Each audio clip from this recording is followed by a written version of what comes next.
I better put my mic on. Okay, so Kenley is on. Is he on remote? He's right there at him. Okay, Jim's on remote. Okay.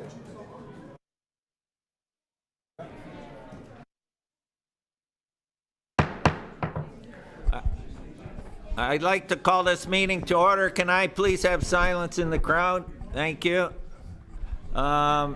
At 6:30 p.m., and I'll call on Councillor Sentence to read the land acknowledgement. Thank you, Mr. Mayor.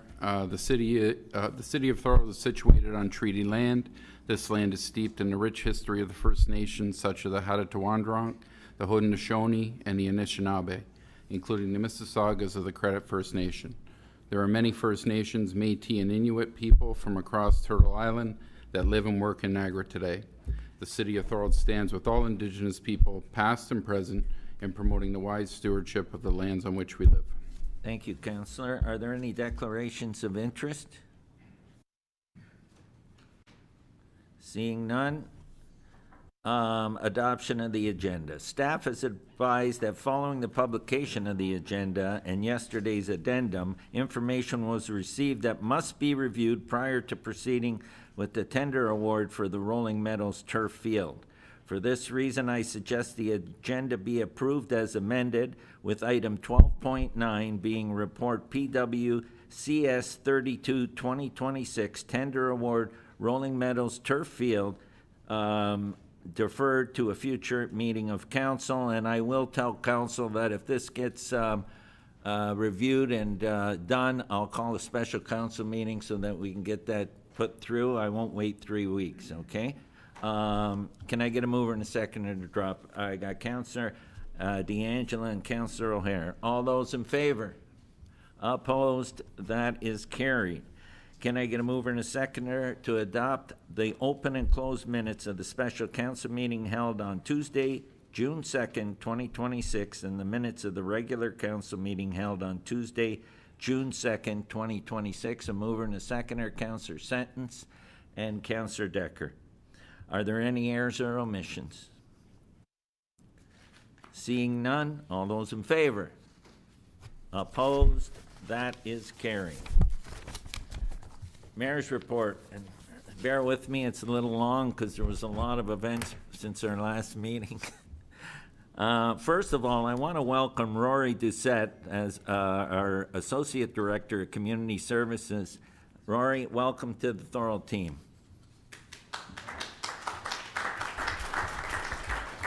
Thank you, Mayor and Council. Excited to be here.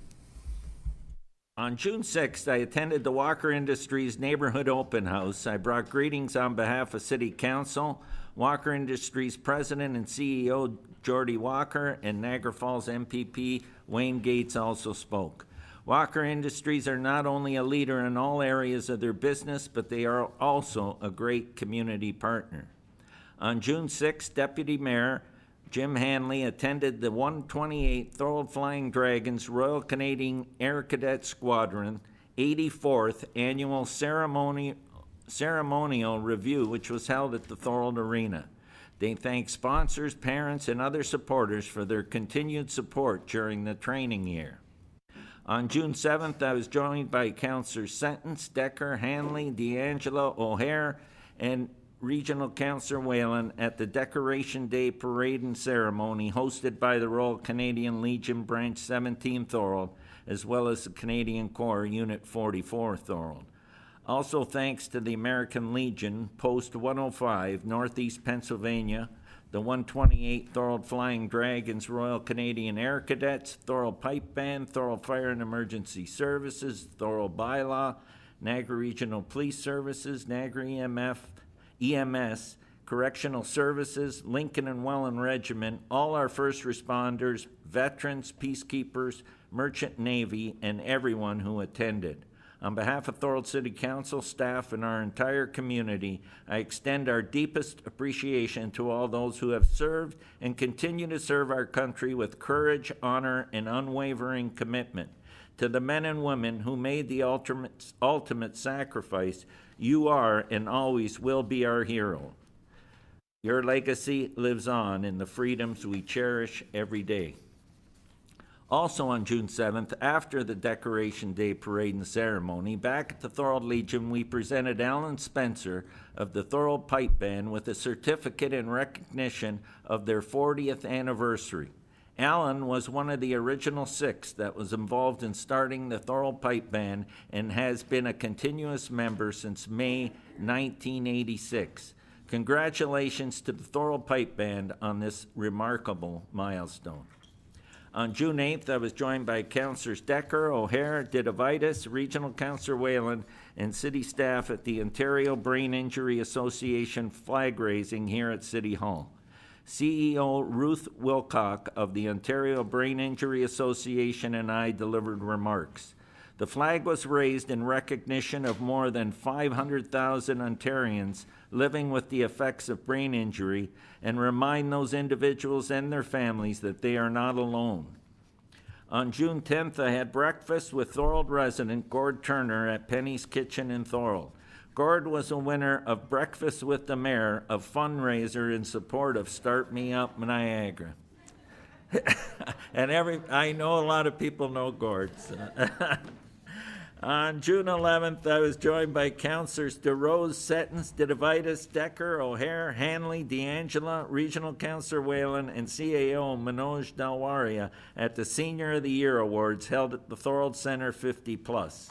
Congratulations to Linda Reed, recipient of the 2026 Thorold Centre 50+ Senior of the Year Award, and Tom Russell, recipient of the Thorold Senior of the Year Award, as well as the City of Thorold Province of Ontario Senior of the Year Award.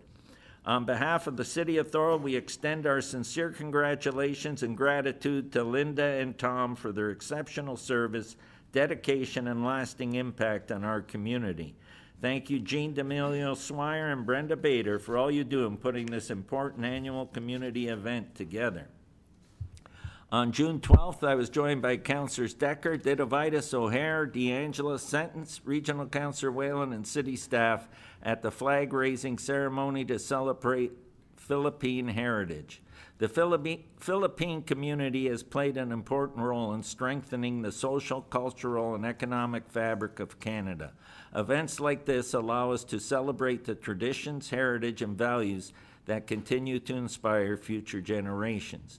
A large and energetic Philippine group were in attendance.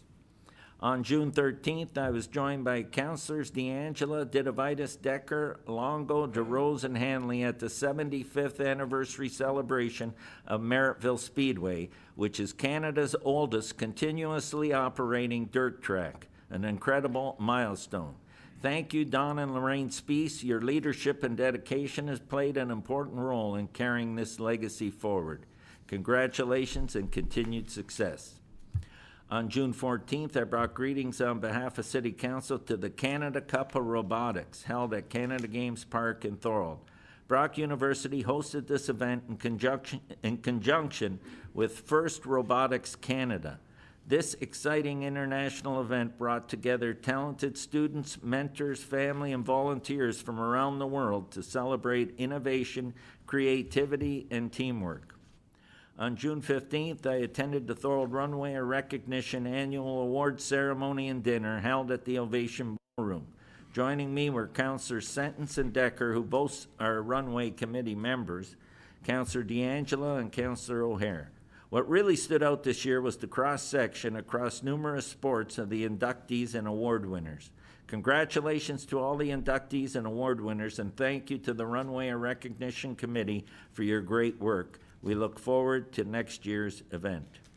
On June 17th, I attended the Niagara Catholic District School Board Class of 2026 Alternative Education graduation ceremony held at the Davis S. House Theater at Brock University.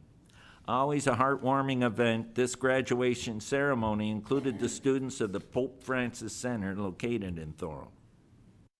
On June 17th, CAO Manoj Dalwaria, Economic Development Manager Dina Graham, and I attended the 2026 Niagara Business Achievement Awards held at the Holiday Inn and Suites in St. Catharines and hosted by the Greater Niagara Chamber of Commerce. I am pleased to report that the Early Childhood Community Development Center, located on Schmoen Parkway in Thorold, received the Excellence in Business Not-for-Profit Award, and the Niagara Peninsula Conservation Authority, located at 3350 Merrittville Highway in Thorold, received the Environmental Leadership Award. Congratulations not only to the ECCDC and NPCA, but all the award winners and finalists. On June 18th, I was joined by Councillor O'Hare at the Health Forum for Older Adults held at the Thorold Center 50+. This event was sponsored by the Thorold Age Friendly Committee, the Thorold Center 50+, and the City of Thorold. The forum was an excellent opportunity to learn about healthy aging, connect with local services, and engage in meaningful conversations about health and wellness. Thank you, Jean D'Amelio Swire, Brenda Bader, all the presenters, and those who attended. The opening night of the Community Market and BIA Car Show was a great success. Featured the Cavaners, sponsored by the Thorold Community Credit Union. Thank you to all our sponsors, the Special Events Working Group, city staff, city council, and all those who attended. On June 20th, Councillor O'Hare and Councillor D'Angela attended the Thorold Garden Club's annual Rose and Flower Show. As I was unable to attend, they selected the Mayor's Choice Award, which was an arrangement entered by Linda Burrick. Congratulations, Linda, and all the award winners, as well as all those who entered the competition. Also, thank you to the Thorold Garden Club, their executive, volunteers, and organizers for another outstanding event. And in closing, I just want to mention some upcoming events. This Saturday, June 27th, Friends of Beaver Dams Church Strawberry Fest from 10 a.m. to 2 p.m. at the Beaver Dams Church on Marletts Road in Beaver Dams. On Saturday, June 27th, at the Thorold Indigenous Unity Garden, located in the Mel Swart Lake Gibson Conservation Park, from 3 to 6 p.m., Building Our Stories, celebrating Indigenous peoples in honor of Elder Albert Chokin. Everyone is welcome to attend. And our 3-day Canada Day celebration will soon be here. Monday, June 29th, Tuesday, June 30th, and Wednesday, July 1st. Day 1, June 29th, is Family Movie Night, and it runs from 4 to 10 p.m. Day 2, June 30th, Rock and Blues on the Battlefield. It runs from 4 to 10 p.m. And Day 3, our Canada Day festivities, which run from 1 to 10 p.m. and then fireworks. Please visit our website and social media feeds for more information and updates. And that's the end of my mayor's remarks, and now I have to have a rest. Okay, up next, and these are always great to have, we're going to have civic recognition, and today we honor and recognize former councillor Fred Neal. And before I call Fred up, I'm just going to mention a few things, and I probably missed tons that should be on this sheet. Mr. Neal. Okay, today is my privilege to recognize Fred Neal on behalf of City Council for an incredible 28 years of dedicated service as a City Councilor and for continued commitment to the City of Thorold. Throughout those years, Fred brought passion, leadership, and a strong sense of community to his work. His contributions have extended well beyond City Hall, supporting initiatives that strengthen our community and preserve what makes Thorold special. Through involvement, and some that I marked down were the Battle of Beaver Dams 200-year anniversary committee, and this event was hosted in the DQ House Heritage Park. The One Thorold and Thorold Indigenous Unity Garden, the Lake Gibson Corridor Community Liaison Group, and he was one of the originals of the Thorold Age Friendly, not only of bringing it to council, but on the committee of the Thorold Age Friendly Committee and many others. Fred has helped celebrate our heritage, protect our natural spaces, and bring residents together. Today we recognize not only years of service, but his lasting impact and dedication that have helped shape our community. On behalf of Council and the residents of Thorold, we thank you, Fred, for your commitment, your leadership, and your continued efforts to make our city a better place. And now I'd like to call up Mr. Neal. You want to hand me this after I do the pledge?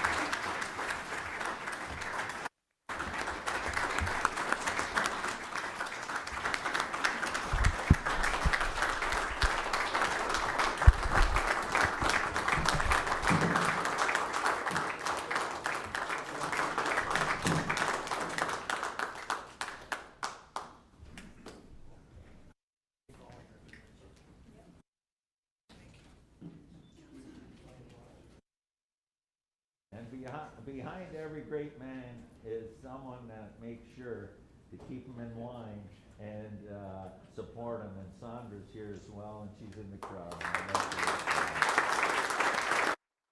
And I know that's the toughest job. Yeah, it is. And I'm going to read this, then I'm going to call council up to take a group picture with me. Okay. Okay? So, as mayor of the city of Thorold, on behalf of city council and our community, it is my honor to extend sincere appreciation. Fred Neal, in recognition, 28 years as a councilor for the city of Thorold and everything else that I mentioned. Your dedication, commitment, and leadership have made a lasting and positive impact on our community. We thank you for your many years of service and for the significant contributions you have made to the city of Thorold and its residents. June 23rd, 2026. Okay. Council, please come up and you hold this. And thank you. I also have a little goodie bag token. Come on in the middle here, and let's make sure all the councilors get in here.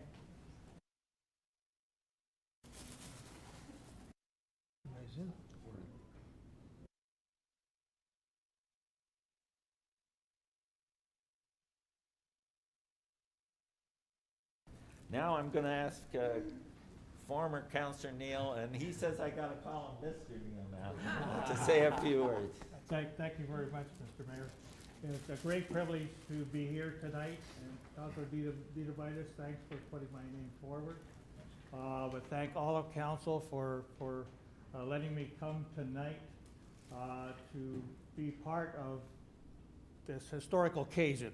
I'm part of history now. You are. Anyways, and my wife and I just celebrated our 60th anniversary in May, so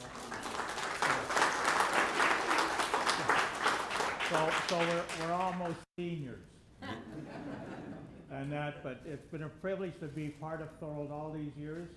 As many of you may know, I was born here in Thorold and have lived here most of my life. I did go away in banking for a little while, but I came back. I said I can't stay away from Thorold.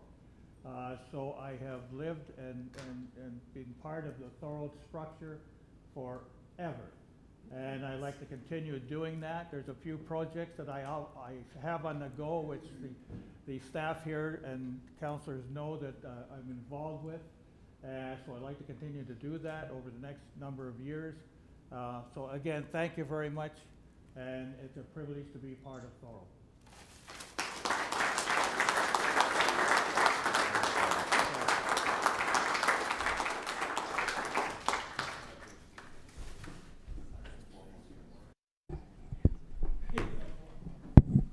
Thanks,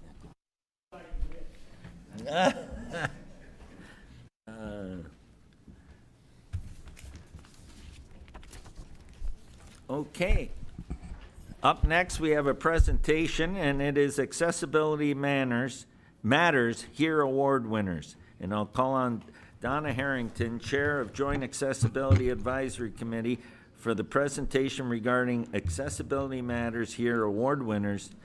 And welcome, Donna. It's always great to... It's actually, No. I thought it was Donna. No. It's Joey.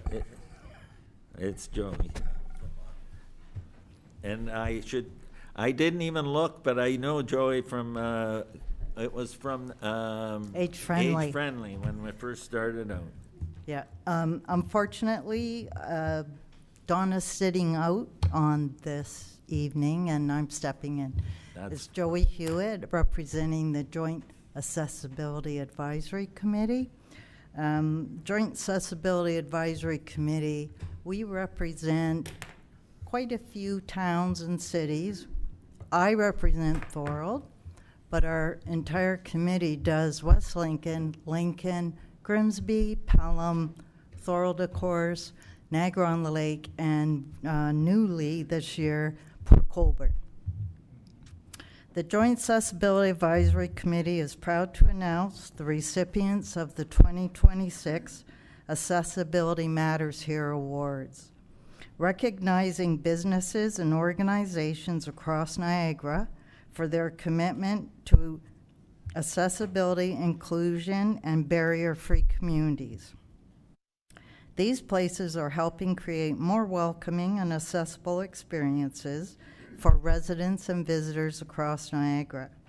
It's very important they be recognized for the work they've done and celebrated across Niagara for championing accessibility, inclusion, and equitable experiences. The Thorold recipients this year, there are two of them, Aura Aesthetics and Wellness and Thorold Community Activities Group. And unfortunately, neither of them are here to receive the award, but we wanted to make sure they are recognized. Thank you. Thank you, Joe. And are you leaving the certificates with us, or? Okay, thank you. And any questions or comments to Joey? Seeing none, Joey, it's always great to see you, and the work you do is very much appreciated. Keep up the good work, please. We appreciate Thorold's support. Thank you. Thank you.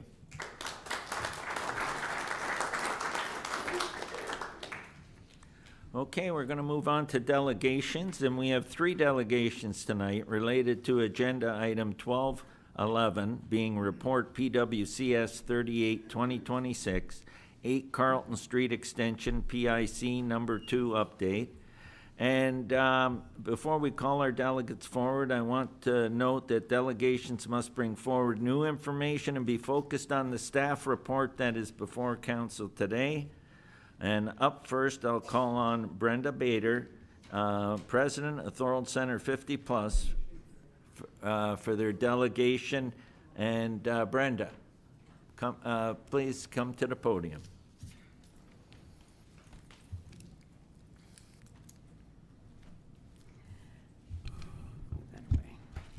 Good evening, Mr. Mayor, members of council, staff members present this evening, along with the Friends of the Park. I'm afraid that I've said almost everything that I can over the past several years regarding the parking lot at 8 Carlton Street South, the home of the Thorold Center 50 Plus. I honestly do not know what else I can say to explain why we, the seniors of the community, need this parking lot. I often tell new members and people I meet how important it is for their mental health to get out, stay active, and avoid isolation. Many seniors feel forgotten or that they no longer matter. We work hard to show them that they do matter. We encourage them to come out, enjoy a meal at a small cost or sometimes no cost at all, and participate in activities that help them reconnect with others. The cost of food is overwhelming, and some members of this council understand that reality, having delivered more than 250 bags of groceries to seniors in need, and we thank you from the bottom of our hearts for doing that. We have worked tirelessly to give our members a sense of identity, a sense of purpose, and a sense of belonging. We provide information, we provide support, we provide programs and services for those aged 50 and over. With the assistance of our city and our city council members, for which we are truly grateful, we have made tremendous progress. We have adjusted class schedules, 15 to 20 minutes, to try to improve the traffic flow in the parking lot. But naturally, our members like to stay over, and they like to remain for the next class. And that social interaction that they require is one of the reasons why they come to us. Their lives have to mean something. There is very little street parking available that seniors can use safely. Walking from distant parking locations can be difficult and unsafe. Parking on Carlton and Claremont streets presents its own challenges, and many seniors are understandably concerned about opening their car doors into busy traffic, risking injury and vehicle damage. When council decided to utilize the upstairs portion of the building, we understood your need. We never created issues or obstacles. In fact, we welcomed the workers renovating the space and even fed them, many of them. Parking challenges certainly have increased since that time, and now, tonight, we're going to have a vote. We all want the matter resolved. The issue has been extremely stressful for our seniors. They feel that they are not being heard about the parking lot, and they're tired of being blamed for things they never said or they never did. Unfortunately, seniors feel that they're pushed aside, and this is in society generally. The rhetoric towards our members throughout this process has been disappointing and certainly hurtful. We are simply asking for what we need to continue to serve our community effectively. We need a parking lot. I believe each of you understands the importance of protecting the safety, the security, the well-being, and independence of our seniors. A dedicated parking lot would ensure that they can continue to access the programs, the services, the friendship, the support systems that improve their quality of life every day. This Thorold 50 Center is a senior's second home.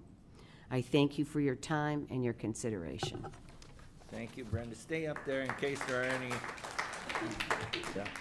Okay, so now I'm going to open the floor to questions and not comments, okay? Because the report's going to come after we have the delegations. But questions to the presenter.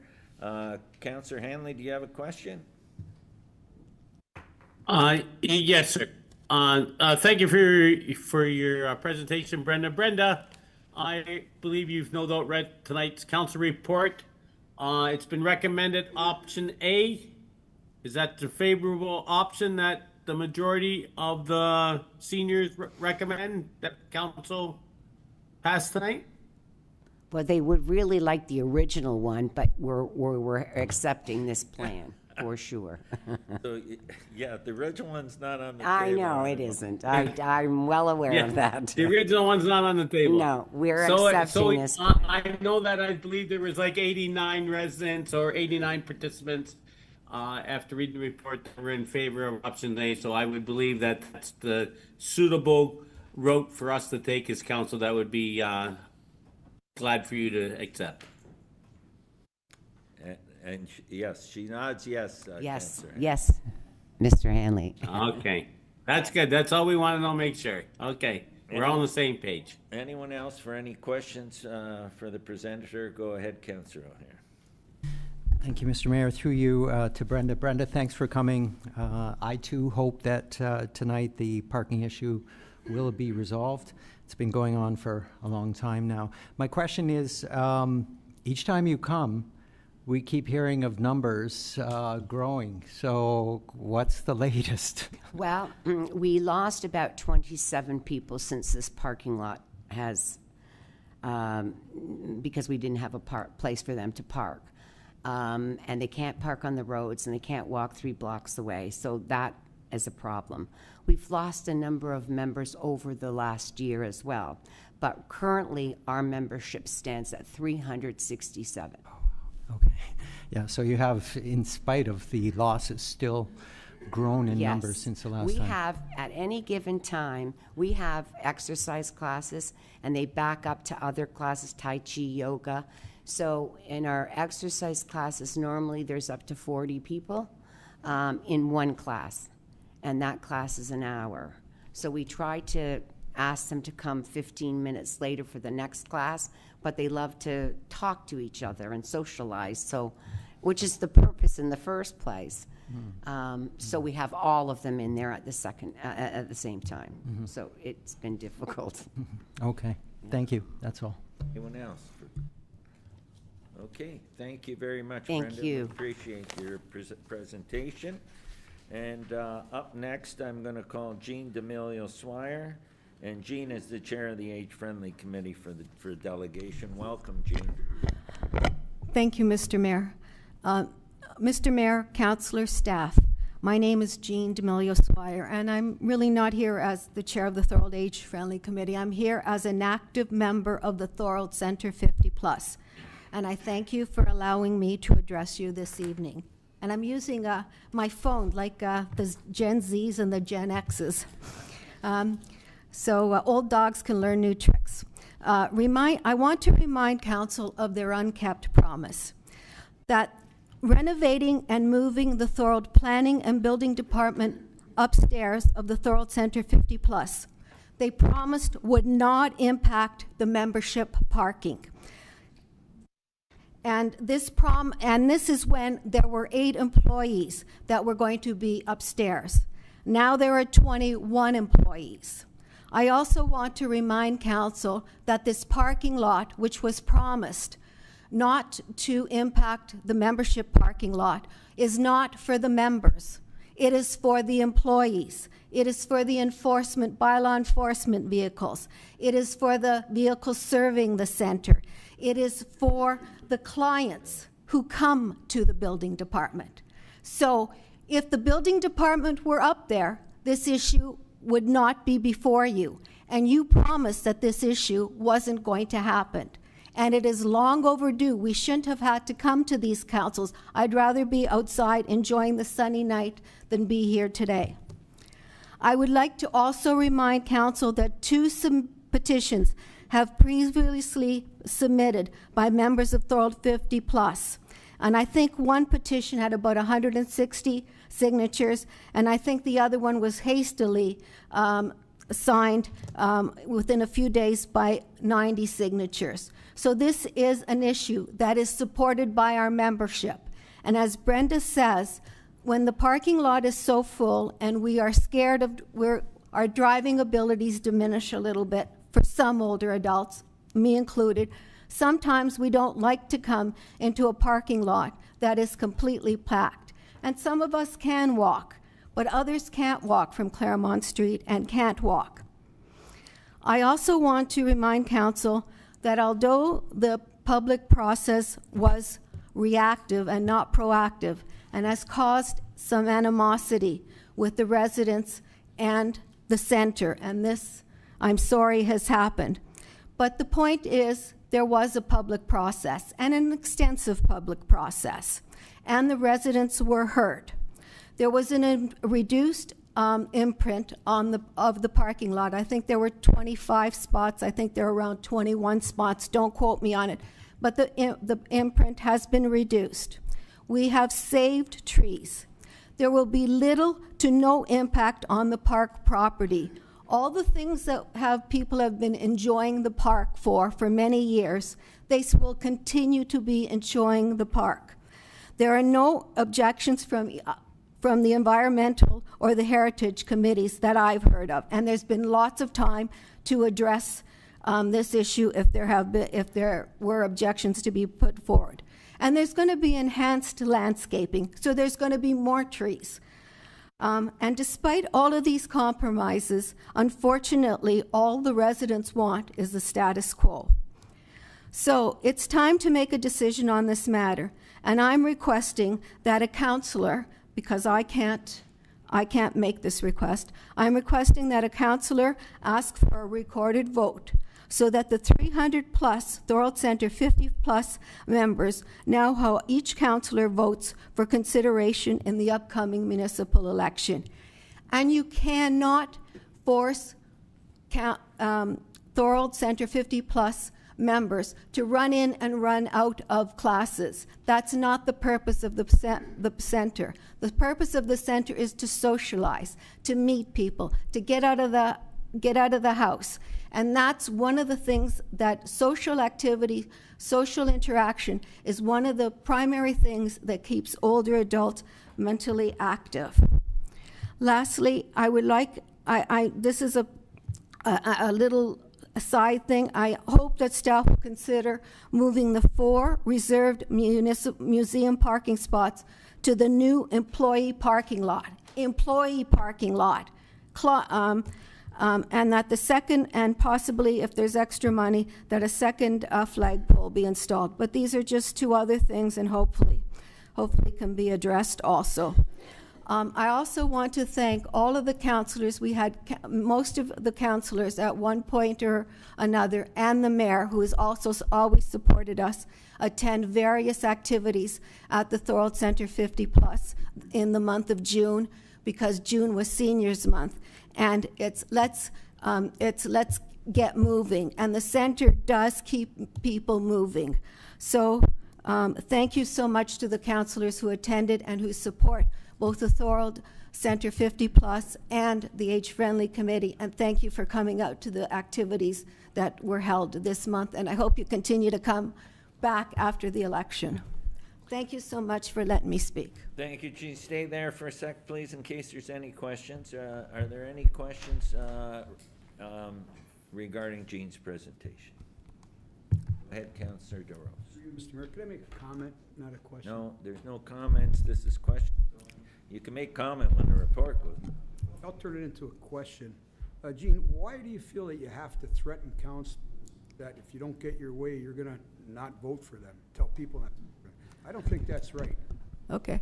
Well, I apologize if voicing my opinion on behalf of 300 plus seniors for a parking lot for employees so that it doesn't impact the membership of the 300 plus members and impact on their safety, on their ability to get physical activity, on their ability to socialize, on their ability to learn new things.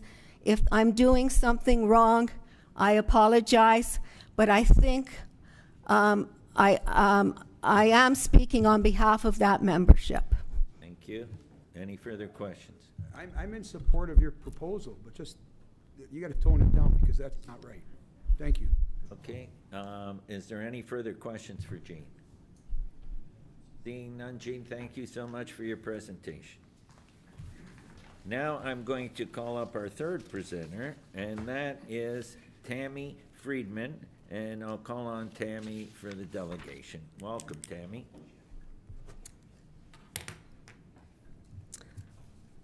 Thank you, Mr. Mayor, councilors, and others present here.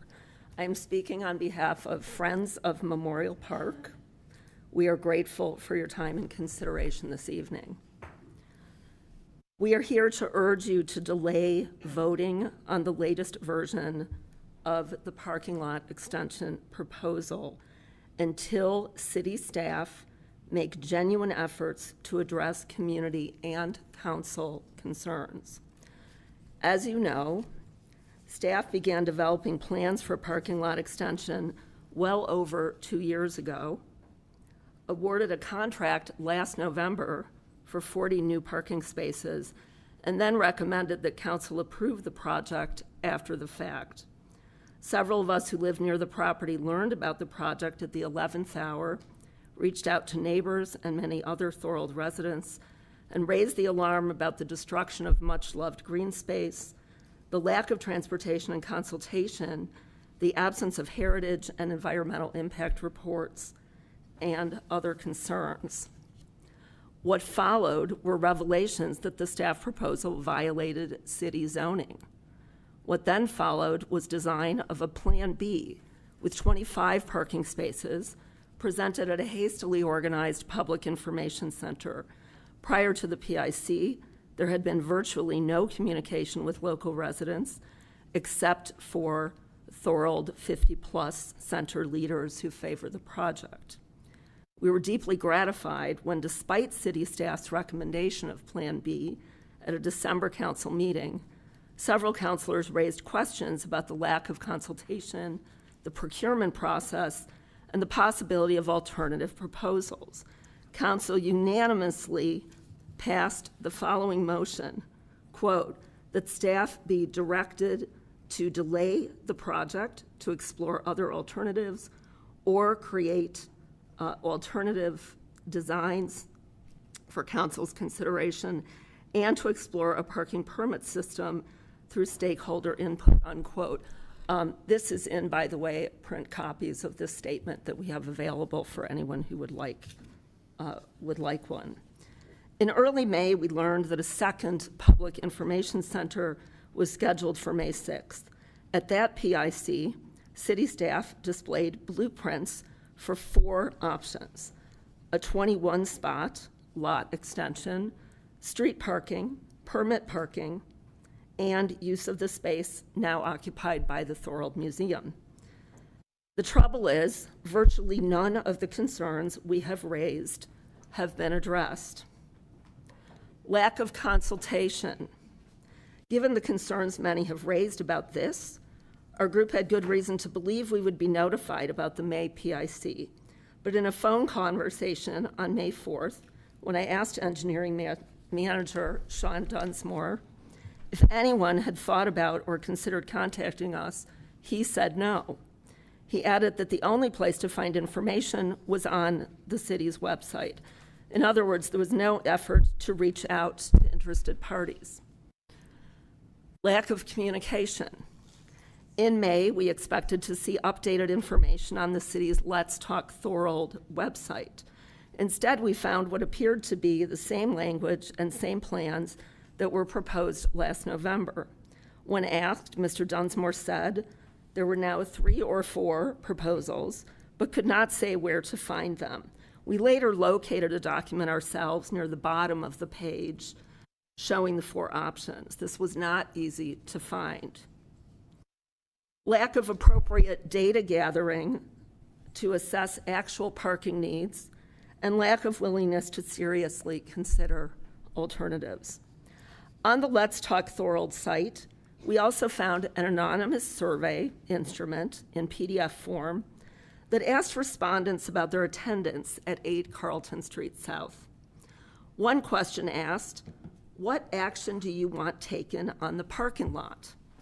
Astonishingly, the only choices offered were option A, additional 21-spot parking lot, and other, with no way for respondents to find other options. In effect, the survey promoted one option: more parking spots to replace green space, the option closest to the original plan. At the May PIC, city staff provided paper copies of this survey for attendees to fill out. When asked, staff admitted they had no plan for tracking people when they actually visit the building or park in the lot, the only legitimate way to assess building and parking lot use. The city later posted an online version of the survey on its Facebook page, which anyone could complete, Thorold resident or not, building user or not, parking lot user or not. In this version, the question about taking action on parking offered option A with a picture of the blueprint, and other with a note, quote, "All options displayed in drawing package under documents section," unquote. But there was no information about other options or how to find them. All this makes clear that city staff, who are engineering professionals, don't seem to know the first thing about appropriate and meaningful data gathering techniques. But it didn't really matter if residents knew about other options because staff just weren't interested. At the May PIC, without having collected or reviewed any completed surveys, they told us directly, face to face, that option A was the only viable choice. They dismissed their own alternative proposals outright before getting any feedback at all. It's hardly surprising that in the report, in the agenda for today's meeting, they now claim that, quote, public feedback strongly favored option A, unquote. For all this, we still have virtually no useful data about parking needs. City staff had a student count cars for a week.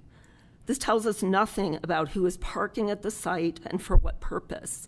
People taking classes at the privately owned yoga studio, people using the church on the corner, people who simply work downtown.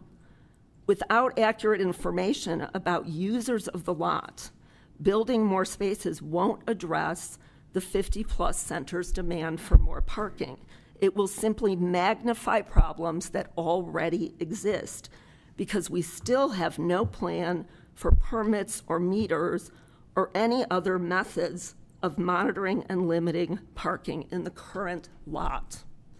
Finally, lack of environmental impact and heritage impact reports. These are still glaringly absent from staff recommendations. We are left deeply disappointed and greatly puzzled by the staff's approach. What we have seen is a failure to engage in genuine consultation with the community, a refusal to consider legitimate alternatives put forth by both Thorold residents and counselors, and an insistence that the only way forward is to tear up green space for a parking lot. At every stage in this process, city staff have zeroed in on a single option and done everything possible to sacrifice green space for a predetermined parking lot. The lack of good faith is a real letdown to us, and we think to you as our elected representatives.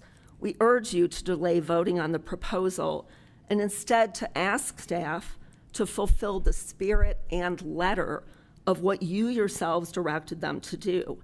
Ask them to take your wishes seriously. Otherwise, we risk significant damage to valuable green space and diminished trust in public officials who we believe fully intended to do the right thing. We remind you of the words of the great Joni Mitchell, please don't pave paradise and put in a parking lot. Thank you.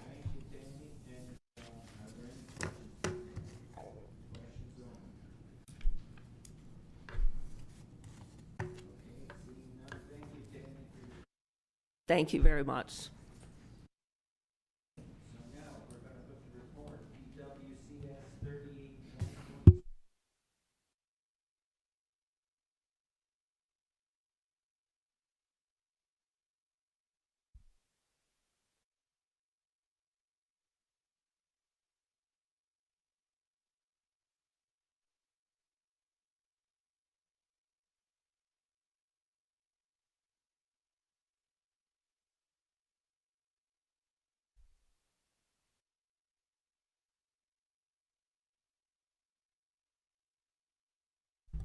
Yeah, thank you, Mr. Mayor. I've heard what everybody has said tonight. I appreciate everyone's point of view for coming. I have talked to residents. I have seen that we've done, maybe it wasn't done right at first, but we have done consultation for this. I'll give my spiel why I'm going to vote for number 8 today. Monday to Friday is what the parking lot's going to be used for. So there won't be an impact late night. There's no building going up, nothing like that. There was an entrance on Albert. I agree the original was not acceptable. There's no entrance on Albert now. We're going to put up a ton of trees and shrubs, and we're not, I'm assured by staff, we're not going to go light on those. There's no drainage or flood issues over there. Like I said, the original was too big. I went for a walk the other day when I was there, and I looked from Albert Street across. I saw an overflowing garbage bin. I saw the buildings, and how I picture this is, if we do it right, is you will be looking at more trees than you do now, more shrubs than you do now, and you won't even notice the parking lot. That's the goal. So I understand that the grass is going to be taken up, but the trees are remaining, and there'll be even more at the end of the day. And the last thing that I want to say, and the most important thing for me is here, I've watched people park for events and not try to park for events and not be able to get a parking spot and have to park up by the library with mobility issues. We can't have that. Just can't have it. So for me tonight, that is why I'm going to be voting for A, not because I'm trying to take away green space or not because I'm not listening. I have listened to everybody. But we need this, and I think this is a fair compromise. So that's my spiel, and if we could get a recorded vote on this, I'd appreciate it, Mr. Mayor. Yeah, thank you.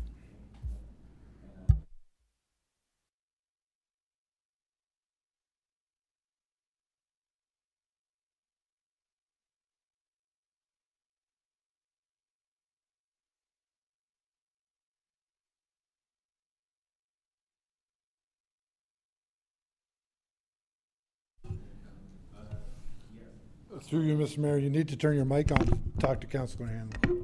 There we go. That helps, doesn't it? Thank you. Go ahead, Councillor Hanley. I have to echo Councillor Sentence's statement there. Definitely, I believe that's probably the best option. I don't know if any other councillors put a motion to the floor. We will put a motion after he's spoken that we receive option A. I think it's clear. I asked Brenda. I know that I've talked to several individuals myself. In fact, so I didn't take up a parking spot when we went to the awards for Mr. Russell and the other recipient the other day. I actually rode my electric scooter and the parking lot was full. We also must take into consideration tonight on the agenda, we're going to be reducing parking spots on Carlton Street and Claremont Street area for we had concerns about safety concerns. So that's also on the agenda. So we may be in fact lessening the parking burden and the safety hazard on that area, which is only going to make it more needy for more parking spots at the senior center because who knows who's been using those spots. So I'm going to put a motion on the floor. We accept option A after all councillors have spoken and believe that's the best option. And again, No, well, that's the motion on the floor, Councillor. That is the motion on the floor. Okay, I hadn't heard. I lost signal there for a moment. Okay, thank you then. And as I said, Councillor said. I got thank you. Councillor DeAngelis next. Thank you, Mr. Mayor. I do have a few questions just for clarity purposes. I know option A is on the floor. Just in terms of additional trees, when I'm looking at the diagram of option A, I'm not sure where the additional trees are going. So I just, maybe through you, Mr. Mayor, to the staff, I would like to see additional trees that follow the eastern border of the parking lot and continue. There's like a 2x2 parallel row of trees, but it stops right at the end of the parking lot. Are we looking at putting additional trees so maintain that 2-tree parallel? Sean's here to answer. Go ahead, Sean. Through you, Mr. Mayor, that wasn't the plan, but we could certainly add those things. Well, I definitely like to see that added, so that way there's no expansion further into the green space, and plus it looks a lot nicer because you'll see the parallel trees there. So that was one item I had. The other one is, just for clarity, and I just want to make sure, I read through the report, but I may have missed it. This parking lot, is it fully intended only for the use of city employees? Can you answer that, Sean? Through you, Mr. Mayor, that decision hasn't been made yet. Certainly with some of the comments, it sounds like the right thing to do would be to reserve some of the spots for our municipal employees and their cars, but I don't think we'll take up all the spots. Okay. I heard a lot in terms of signage, the museum signage being moved. I think it's important that we have a signage plan there, especially if we're trying to reserve the spots closer to the entrance to the 50-plus center for senior usage, as opposed to having a lot of people there. We can address that signage, Sean. Through you, Mr. Mayor, yes, we can. I think you need to work with the 50 Senior Plus organization and work out a plan on how to define the signage. Also, time limits on the signage, possibly looking at some sort of permitting system. I know if you're a member of the senior center or going to the seniors, then you'd be able to have an exemption on that with a permit. So I think we need to look at that because, as Councillor Hanley mentioned, we are addressing issues on Claremont Street. up by the Carlton Street, where it's going to be reduced to 2-hour parking. It's also going to have reduced spaces there. So we don't want all those cars now being flushed into the 50-plus senior center parking lot and causing additional problems. And that's a good point, and that's a point that our representatives on the BIA committee can address at your meetings, that employees downtown, they're not going to be able to park on those streets with 2-hour parking.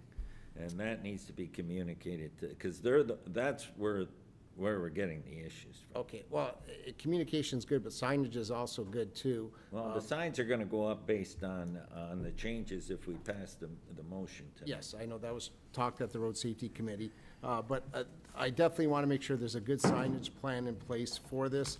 I had extensive talks with some of the residents, some of the 50-plus seniors, and also with staff. I wanted to see a bit of a different modification, but when they explained to me from an engineering standpoint that there wasn't any turning capability, they couldn't put more parking spots along the northern part of the building, which is already somewhat paved, and along where the museum is. There was elevation issues there that also caused problems. So I do believe staff looked at some of the various options in trying to mitigate the amount of green space that would be taken away through parking. They did put a good effort in that, and I believe there was a lot of listening and a lot of discussion. And we all agree that the process should have been a lot better from the onset, but we are here now. We need to start dealing with this issue. At this point in time, with all the input information, I still think there's a bit of work still needs to be done as the items I pointed out here. I will be supporting option A at this point in time. Thank you. Councillor Decker. Thank you, through you, Mr. Mayor. A lot of my comments have been answered, and I'll be supporting option A as well. I do have a question for Sean, though. Out of those 21 new spots, will there be any additional accessible parking? Through you, Mr. Mayor, I think our intent would be to put the accessible parking closer to the building rather than out in the extended parking lot. So likely as part of this project, we are going to repaint the parking lot as well, and we'll add some parking, additional parking spot or accessible parking spots closer to the building. Yeah, that'll be great. And I did appreciate the last pick that we went to, and all the designs that were there at the Senior Plus 50 Center. It made it a lot easier to sort of, understand what things were going to look like. And I appreciated all the work that you guys did in putting that together. So, thank you. Councillor DeRose. Yeah, I think, we've all delved into this deeply. It's a juggling act, trying to keep everybody pleased, happy, doing what's best for our community.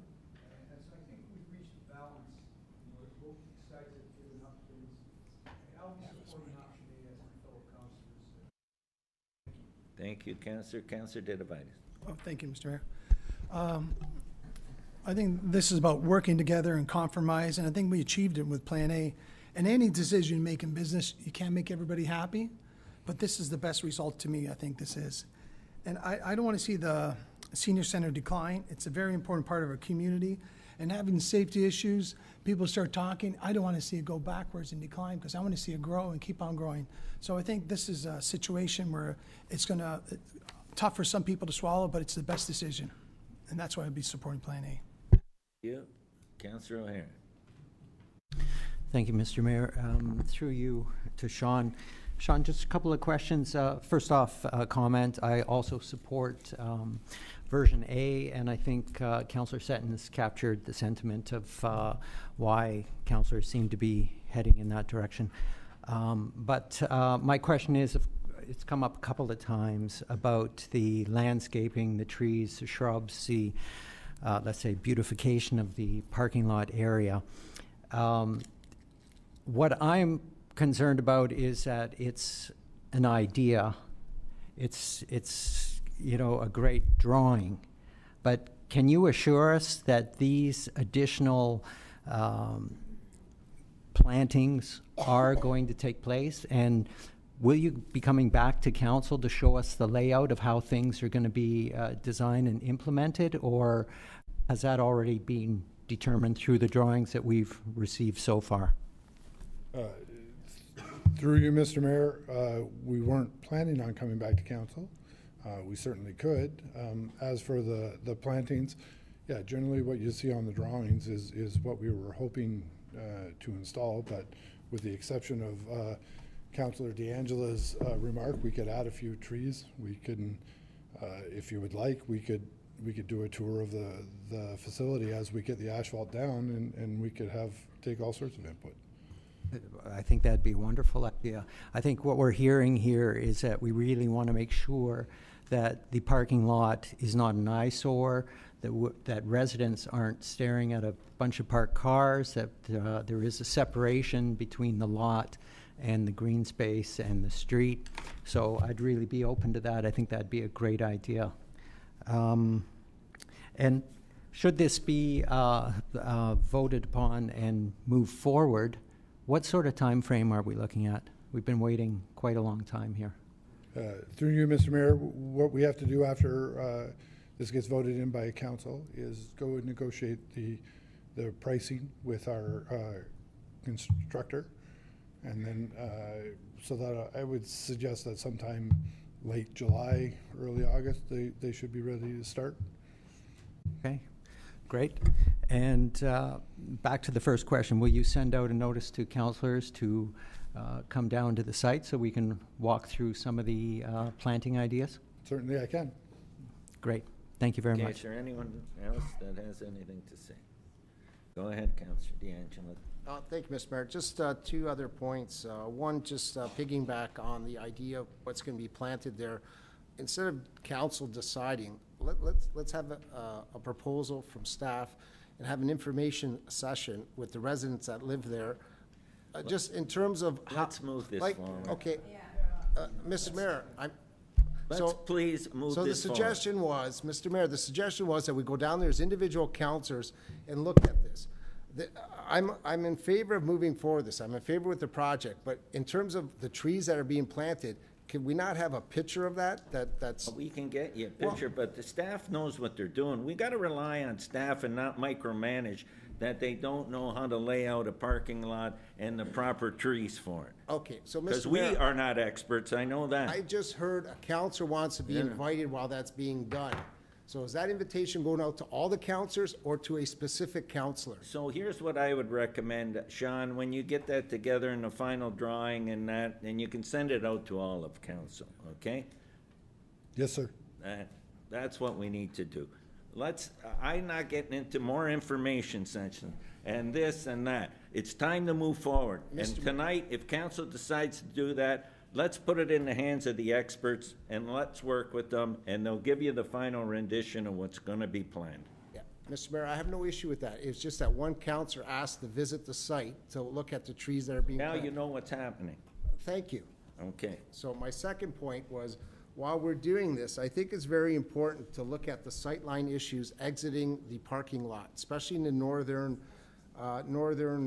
driveway, because sometimes there's cars parked too close to the driveway that it impedes sightline visions. So maybe can we paint some lines there? I know I'm getting into the details, Mr. Mayor, but I'm looking at safety. We're dealing with that. That's all going to be part of what they're doing about the I'm pointing it out because not all stuff gets dealt with, and then we're going to be discussing this later because there's sightline issues. That's what I'm bringing up. You can bring that up separate because that's got nothing to do with the parking lot, okay? Let's stick with what we're here to discuss. Is there any further questions regarding the parking lot? Okay, recorded vote.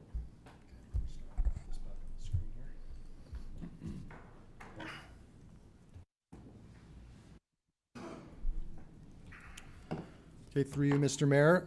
Recorded vote was requested by Councillor Sentence in accordance with established meeting procedure. We'll start with Councillor Sentence and then go clockwise. So Councillor Sentence, your vote on the motion on the floor on the screen there. In favor. Councillor Handley? Councillor Handley, you're muted.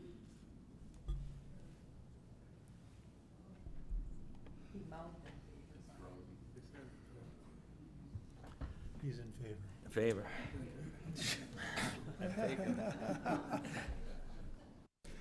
Councillor DeRose? In favor?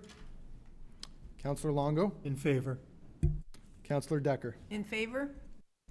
Councillor DeVitis, In favor? Councillor O'Hare, In favor. and Councillor D'Angela. In favor. And Mr. Mayor.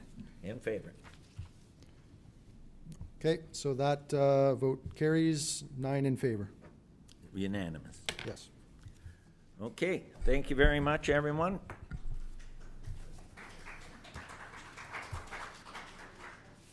Okay, now we're going to move on to the statutory public meeting under the Planning Act. I'll call to order the public meeting being held pursuant to the provisions of Section 34 of the Planning Act as amended respecting proposed zoning bylaw amendment for phases 17 and 19 through 22 Rolling Meadows. Please keep the, wait till you get outside, please. D1403 2026, applicant presentation. I'll call on William Highcop, Planning Manager, Upper Canada Consultants, for the presentation, and you have up to 10 minutes, and welcome, William. Good evening. Thank you for having me, Mr. Mayor and members of council. As noted, my name is William Highcop, and I'm the Planning Manager with Upper Canada Consultants, representing the owner of Rolling Meadows subdivision for tonight's public meeting for the proposed zoning bylaw amendment. Tonight we're focusing on phase 17 in the hydro corridor. Following April's public meeting on phases 19 to 22, and after further review and discussion with staff, it was identified that a few other changes are required to the proposed zoning bylaw amendment in order to bring that zoning into alignment with the approved plan. And so that's why I'm back here tonight. Slide, please. As previously discussed, in 2025, the City, Hydro One, and Rolling Meadows entered into a settlement for a revised draft plan of subdivision to address Hydro One concerns and an OLT appeal. That settlement process resulted in an updated road and lot fabric that has already been approved by Council. The proposed zoning bylaw amendment is a technical amendment that seeks to update the zoning fabric to facilitate the correct zoning on the reconfigured lots and blocks that has been already approved. Slide, please.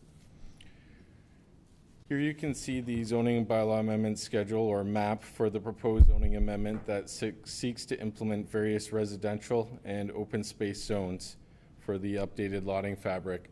So tonight on the left-hand side, you can see the long green strip. That's the hydro corridor. And then on the right-hand side, you can see a handful of lots in phase 17 that also require adjustment. Slide, please. The proposed zoning bylaw amendment application seeks to bring the zoning into conformance with the 2025 draft approved plan of subdivision from the OLT decision. And that concludes my presentation. So I'm certainly here for any questions if you have them. Thank you. Thank you, William. And now I'll open the floor for any questions regarding the presentation from William. Are there any questions? Seeing none, thank you for your presentation, William.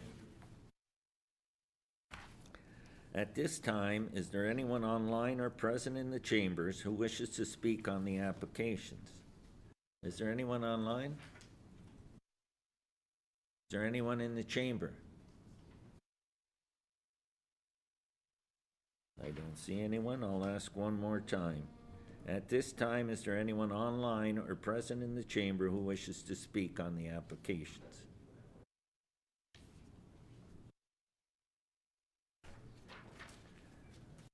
Okay, there is none, so we'll move forward with 11.3, the planning report. DS 29-2026, proposed zoning bylaw amendment, Rolling Meadow phases 17 and 19 through 22 inclusive, D1403-2026. Report DS 29-2026 is only presented to council for information purposes. It is currently open for questions and or comment from members of City Council. Please note comments will be captured by city staff and incorporated into the final report, which will be brought forward to a future council meeting for consideration. Can I get a mover and a seconder to put the report on the floor? I got Councillor D'Angela and Councillor DeRose. Are there any questions or comments from members of council at this time?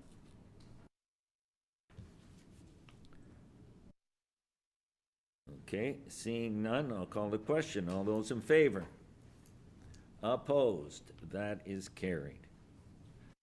This fulfills the requirements of the Planning Act pursuant to Section 34. The public meeting portion of these applications is now adjourned at 7:39 p.m. Okay, we're going to move into items for consent. Consent items 12.1 to 12.8, 12.10, and 12.12. Can I get a mover and a seconder for these items? I got Councillor Sentence and I got Councillor O'Hare. Are we taking them as a block, or are there anyone that wants to comment on these? Go ahead, Councillor D'Angelo. Thank you, Mr. Mayor. I just want to declare a conflict on 12.5, the accounts payable to June 11th. There's several checks in there written to JBM Office Systems. My brother works for that organization, so I just wanted that noted, and I filled out the appropriate form to do so. So if you could vote on that one separately. I will definitely vote on that separately. And then I have some questions on 12.8.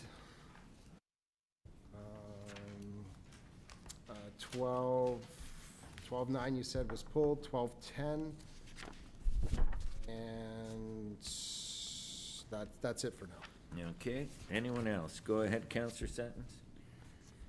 Yeah, thank you, Mr. Mayor. Can I just make a comment on a couple? Yeah, what Yep. ones? 12.10 and 12.12. Okay, I just want to make sure I capture them. Go ahead, Councillor DeRose. For you, Mr. Mayor, I'd like to pull 12.7 and 12.12, please, as well.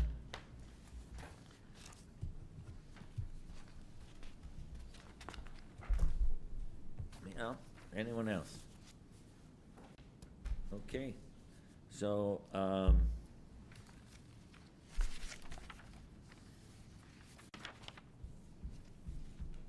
let's do 12.1, 12.2, 12.3, 12.4, and 12.6. All those in favor? Opposed? That's carried. And we're gonna do 12.5 separate because Councillor D'Angelo declared a conflict. So 12.5, all those in favor? Opposed? That is carried. Okay, so we'll start on 12.7, Federation of Canadian Municipalities. Go ahead, Councillor DeRose. I'm sorry, Mr. Mayor, which one? 12.7. 12.7, you wanted to comment on that? Yes.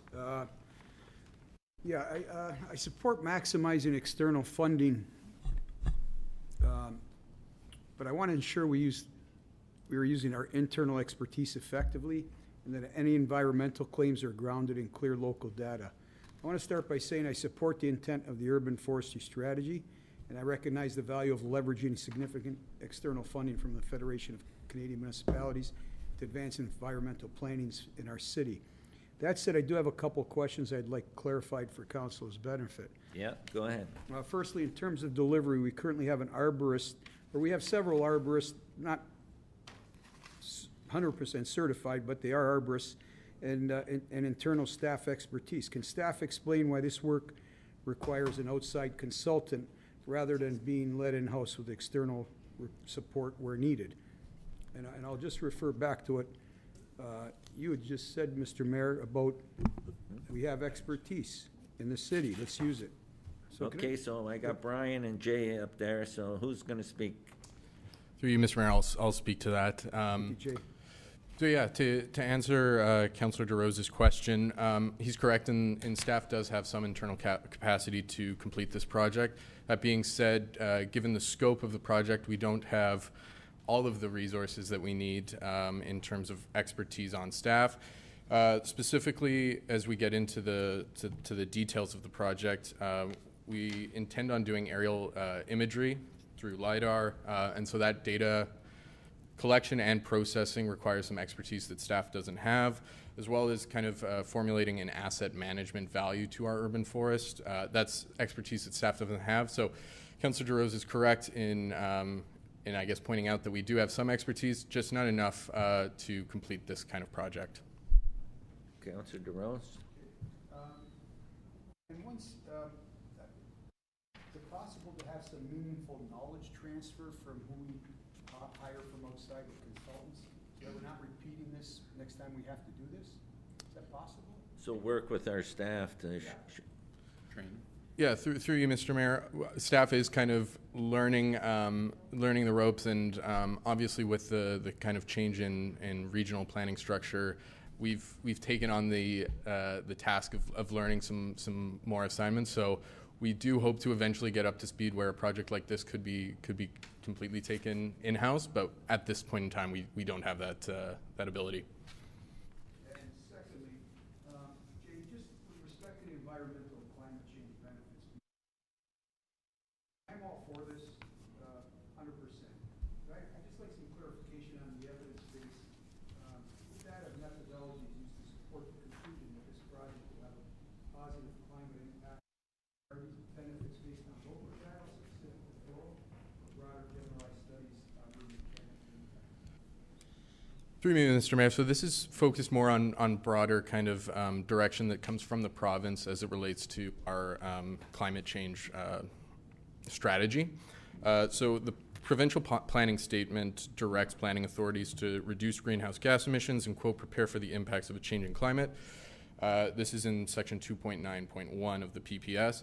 And so when we kind of evaluate the impact on the environment and climate change, obviously the climate is kind of a global issue, and so we did kind of look at it from a 1,000-foot view, I'd say, rather than a local kind of Thorold issue. Thanks for explaining, Jay. Just lastly, and it's kind of important, how will we measure and verify these outcomes over time? Are we capable?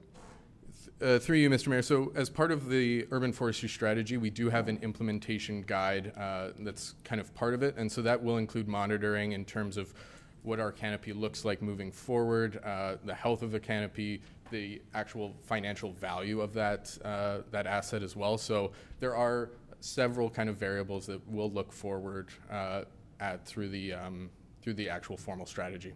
Okay, are you utilizing some of the regions also, their assessment that? Yeah, so we've, through you, Mr. Mayor, we've worked with the region and the NPCA to kind of develop some of the strategies, specifically like the asset management piece is something that recently came out from the NPCA. So we're always looking to kind of partner with people that have a little bit more expertise in that particular field. And just to let you know, when they did that, they left out certain pockets in Thorold, one being the St. John area where I live, and my whole street is canopied. So it's like a roof. So I'm just, if you mentioned your liaisons there that they need to be more encompassing with all the areas of Thorold, not just the more urban parts. That's what I felt that they neglected a bit. So it kind of strewed the numbers a little bit to the negative. Through you, Mr. Mayor, I mean, with this additional funding provided through the grant, we should have more than enough funding to ensure that every kind of area in Thorold is thoroughly examined and reviewed.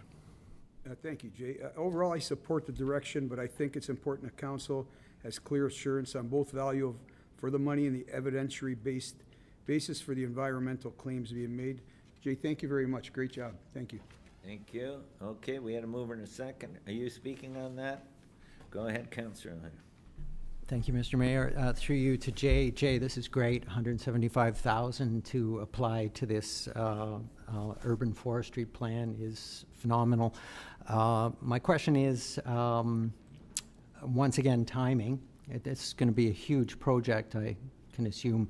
We're probably going to take quite a few months in order to complete this. Do you have any idea of how long in general? Yeah, so through you, Mr. Mayor, to O'Hare, our kind of thoughts on this is it's a 3-season study. So we anticipate wrapping up kind of around March, April of 2027. Oh, so it'll go right through the winter? Yes. Oh, yeah. Excellent, excellent. I think this is going to give the city a great map to see where we are and where the direction we can head to improve our urban forestry plan. This is just such a great gift. I'm really thrilled that staff took the time to apply for this and in fact did win it. And from what I understand, we've already budgeted for the additional funds, so there will be no additional cost to the city. Through you, Mr. Mayor, that's correct. Yeah, no kind of additional funds beyond the 50,000 that was already allocated towards this project.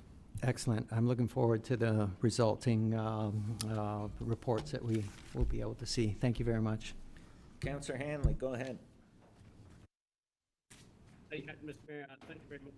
Also, I think it's a great initiative and great to see that the municipality, we can move forward on green initiatives. We can't hear you. Don't have to belong to, I don't. Okay, I can see, I can hear everybody else, but you can't hear me.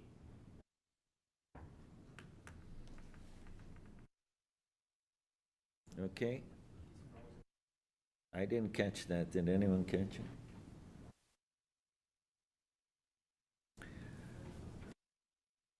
Okay. You want to try again, Councillor Hanley? I couldn't hear you.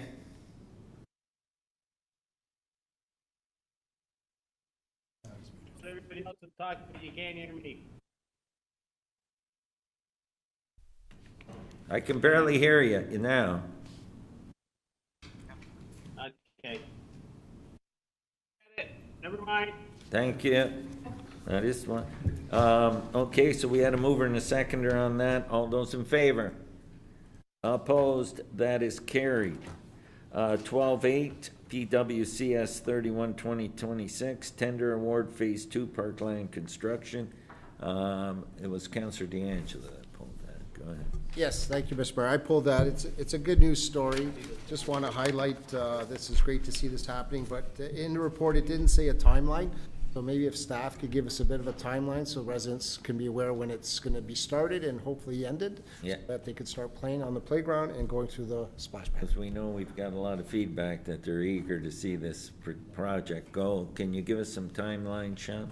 Through you, Mr. Mayor, if it's approved tonight, it should take us 5 to 6 weeks to get the contract in place, and then construction will after that. So probably the park will be open for playing spring next year.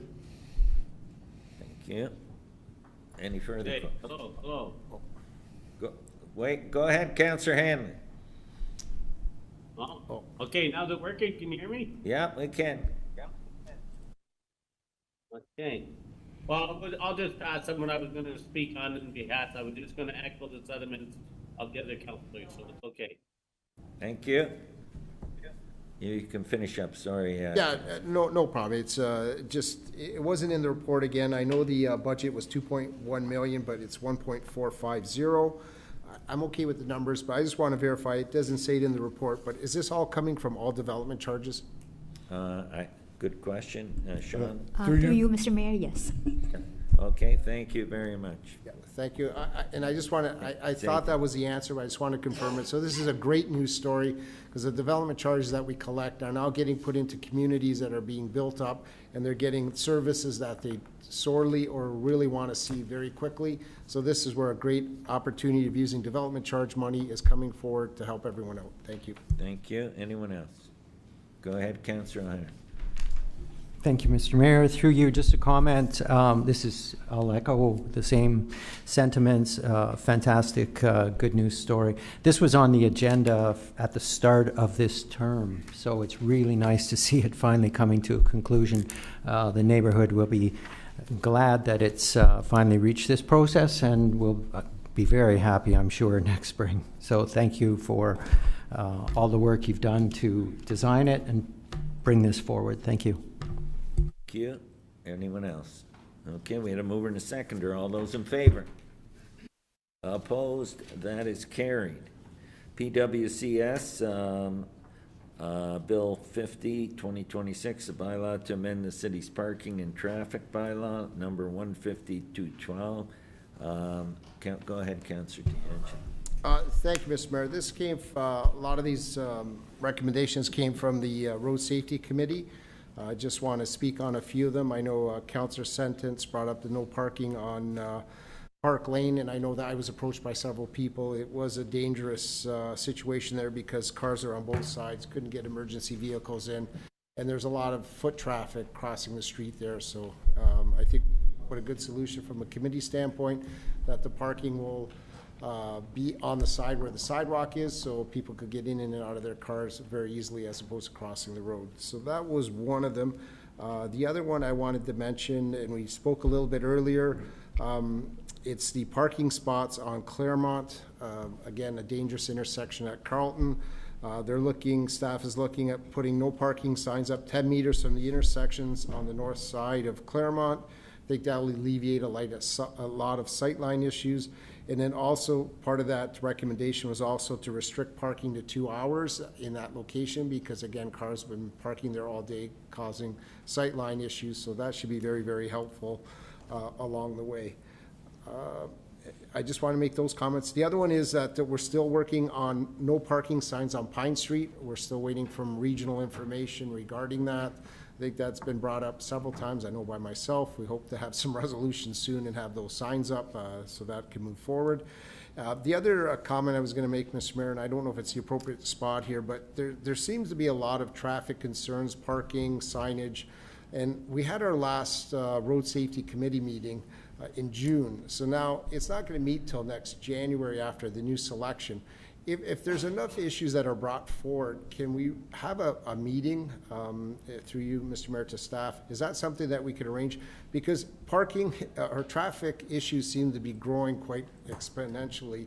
Parking, non-parking. So I'd hate to go over 6 months without a meeting to deal with some of these issues. Or do you want, because I've sent a couple directly to staff. They were just repairing signs, so it wasn't a major issue. Or So do you want us to? I'll let the clerk answer that, but I'm sure that, first, let's see what he has to say.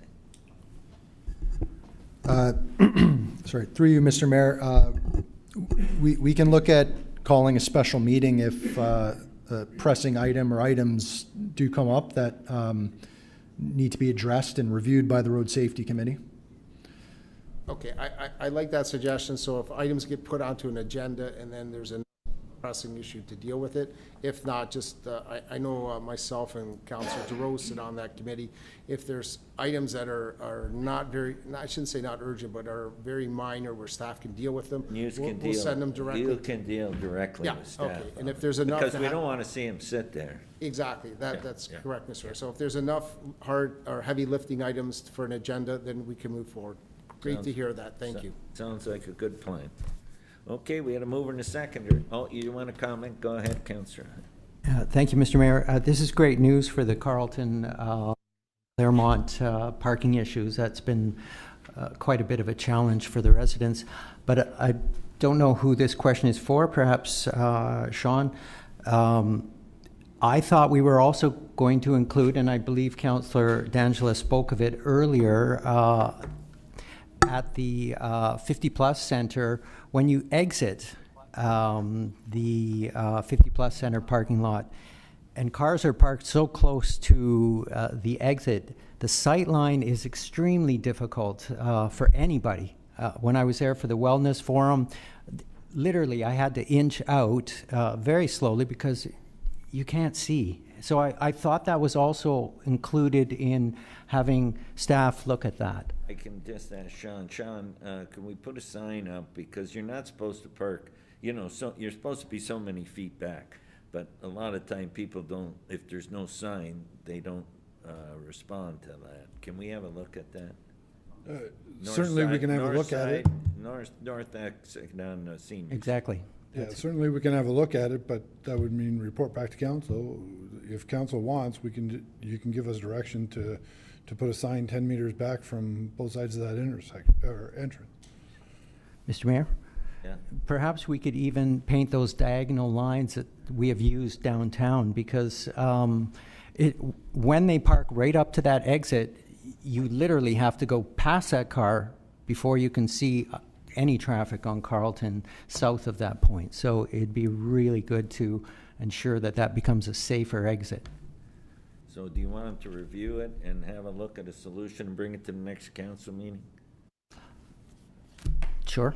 I don't want to just say, Yep. go ahead. Yep. That makes sense. Are you good with that? Yep. Okay, Thank you. Sean, can you do that, please? Thank you. That's staff directions. Yep. Certainly I can. Okay, Thanks, so, Sean. and on this one here, we had a mover. Are you going to speak on this? Go ahead. Just quick, Mr. Mayor, thank you to staff and the Road Safety Committee for working on this so quick. I just want to make sure, so on Park Lane, because I had a couple residents call, the no parking will be opposite the sidewalk. Thank you, that's all. Okay, so we had a mover and a seconder. All those in favor? All those in favor, please. Counselor, all those in favor? Opposed? That is carried.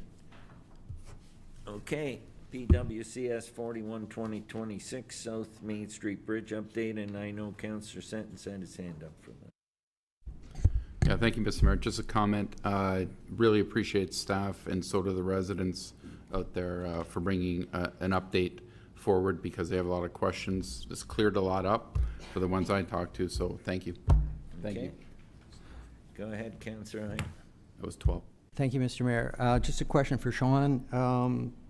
Sean, in the report it says it's going to become protected cemetery lands. Is that a temporary thing until we figure this all out, or is this now going to become a protected cemetery land so we don't have to disturb any of the sites? Through you, Mr. Mayor, as part of the proposal to the ministries, we have suggested that some of the area become permanent protected cemetery land to help reduce the cost of the archaeological studies for it. And that's a compromise we've made on that. That seems to make sense. So it would become a part of the cemetery inventory here in Thorold. Through you, Mr. Mayor, that is correct. Yeah. Okay. That sounds like a good solution. Thank you. Go ahead, Councillor Durant. Yeah, I like that idea, Sean. That's a great idea. Just through you, Mr. Mayor, I just want to speak on it a bit and then ask two questions to Sean. I want to begin by acknowledging that the city's operating, just for the people that don't understand this, in the community, the city is operating under clear provincial requirements related to archaeological findings, and that these matters involve important consultation with Indigenous First Nations communities. It is important that these obligations are fully respected and appropriately addressed. At the same time, Council also has a responsibility to ensure that we fully understand the financial implications of each stage of this work, particularly the cost, as costs evolve beyond the original scope of the project. I'm seeking clarification on the specific purpose and deliveries associated with the additional $60,000 being requested at this time, and how that work advances the requirements already set out by the ministry. Through you, Mr. Mayor, the work that we're expecting our two consultants, ARA and GHD, to complete for us is developing site plans and dig locations to help us finalize the requirements of the ministries. Thank you, Sean. I also appreciate further information on the broader cost trajectory of the archaeological and burial site investigation work, including whether they are projected upper limits or cost controls in place, and what level of certainty exists around potential external funding support from the province. And I know you explained that you do have a strategy, but is there any potential external funding support from the province in regard to that? Through you, Mr. Mayor, that is part of what we're doing right now, is chasing that external funding. There is money available. We have to, in some ways, prove undue hardship in that funding. We are certainly working with the ministry on that, and recently they asked us to resubmit a application for that because they denied us once before. That's part of the reason this is coming to council. Okay. Finally, it would be helpful for council to understand how staff are balancing timely compliance with ministry direction while also ensuring that we are proceeding in the most cost-effective manner available to the municipality. I fully support the city meeting its legal and consultation obligations, but I also believe it is important that council maintain clear oversight of costs and ensure taxpayers are protected through careful financial management at every stage of the project. Sean, have you heard back from your proposal when Councillor Hare asked you that question? Through you, we haven't finalized the details of the entire work plan. That's part of the reason we need the money for our consultants, is to finalize those details and get that approved by the ministry. And once that happens, then we can come back and report to council how much we think it's going to cost at that point in time. And so from what you said too, it's possible to isolate this area? To isolate this area and not disturb it? Is it? Through you, Mr. Mayor, that what we're hoping to do is isolate the area with a setback from where we found the archaeological remains, and create that buffer which will reduce the amount of digging that we have to do to find more. We still have to do some digging to prove to the ministries that we have successfully created enough of a setback, and then that's when we'll declare the whole thing cemetery and leave it undisturbed at that point in time. And last question, Sean, were we ever informed of what was in the initial findings? Like, was it human? Was it like, did they give you any details? Through you, Mr. Mayor, I believe you were informed, and yes, they were human. Okay. Is there a time period? I believe they believed, I asked that question, and I don't remember the answer. You can get back to me. You know, 1800s, I think. Okay. Okay. Yeah, I wasn't sure. Thank you so much. Yep. Okay, anyone else? Okay, so we've seen that. We got a mover and seconder, same mover and seconder. All those in favor? Opposed? That is carried. Okay, we move to items for consideration. Proposed zoning bylaw amendment, 2371 Merrittville Highway recommendation report. Can I get a mover and a seconder? I got Councillor Longo and Councillor Sentence. And Brian's here to answer any questions. It's on the floor. Are there any questions for staff? Go ahead, Councillor DeRose.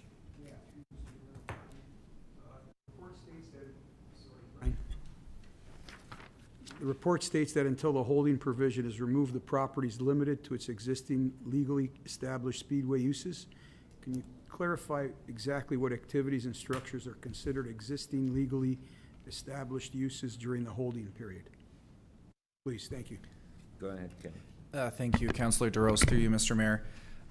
So the uses that would be permitted on the site are the uses that are established through the AS zone, as of right, specialty crop, as well as the uses that are listed in this permitted uses bylaw.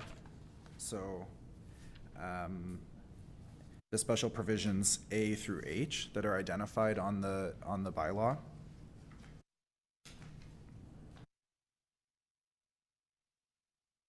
If you'd like, I could outline what they are. Yeah, what page are you on? This is page 205. 205. Okay. 205. Oh, 205. Okay, I got you. In the bylaw itself. So. Okay, I don't have that in front of me. Okay, yeah, Okay. can you? Essentially, it would say that the use of the land and building shall only be for uses permitted within the AS zone and commercial speedway use purposes as defined herein. So we've actually defined this term, which hadn't existed historically.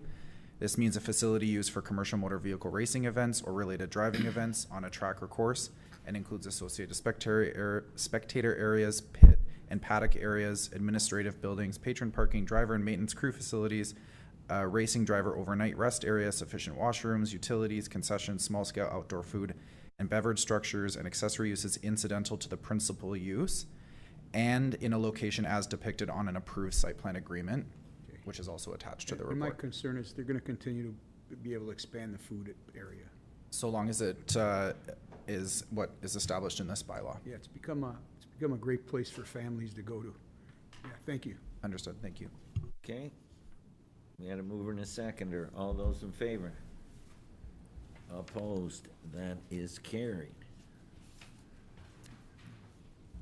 Now we're going to go to 13.2 DS 31 2026. Just read that out. There's a slight change to the bylaw. We just figured we'd bring it forward so council's aware. Proposed zoning bylaw amendment 2575 Highway 20 D1406 2026 recommendation report. Can I get a mover and a seconder? Councillor O'Hare and Councillor D'Angela. Our planning team is available for any questions. Before we get questions, Jay Gravenstein, development planner, has one note to make regarding an amendment to the associated bylaw, which will be brought forward at the end of the meeting. Brian or Jay can answer questions. Go ahead, Jay. Yeah, through you, Mr. Mayor, the amendment to this bylaw is just to clarify the parking requirements on site. So if you guys can recall from the last council meeting, this application is just to restore previous permissions that were granted under 97. And so this amendment to the bylaw today is really just to recognize that parking consideration, and it's in line with what would have been required under 97, just formatted in a way that kind of works with our 2019 zoning bylaw.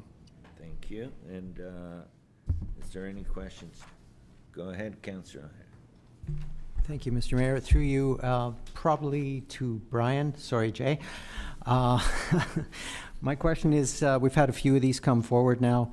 I know that our planning department was devastated for years and that we're now on solid ground once again. So the question is, how are we doing? Are we nearing the end of this straightening out period, or is this going to go on for a while still? Through you, Mr. Mayor, this is going to go on for a little while. Thanks for the update. There are a number of issues that have been identified, and your report was in consent, right? Yeah. So there was a report in consent tonight which outlines a number of different actions we're going to take over the next few months to consult with people about a number of zones that disappeared between the 1997 bylaw and the 2019 bylaw. We'll keep you guys informed as we work through that, but there's a lot of work to do. All right, thank you very much. But it's very important. Yes. Yeah. Okay. Okay. So we had a mover and a seconder. All those in favor? Oh, go. Did you have a question, Councillor? Yes, Mr. Mayor. It's not specifically on the planning report, but it's more of in general on Highway 20. I know there's always been discussion about water and sewer on Highway 20. I know I haven't been on regional council since 2018, so has there been any thought in bringing water and sewer along there? Because I know every time I brought it up, it was always a factor. It had to come from Welland, not from Pelham. Is there any movement on any of that over the past few years? I can tell you that we continue to advocate, staffs continue to advocate. I can't give you a definitive answer, but I can tell you that it's definitely been on the radar and hasn't been let slip by the wayside, so. Okay, well. But there is, go ahead, I'll let Sean speak to that. Through you, Mr. Mayor, the region is currently undertaking their water wastewater master servicing study, which would be a great place to get that dropped into. That's the type of thing that the region would like to, or what they are talking about in terms of their water waste master plan. So if we can attend the public meetings and make those comments, it would probably be helpful in moving that stuff forward. And I think a good thing would be for us to make sure the businesses along there are aware of what's happening.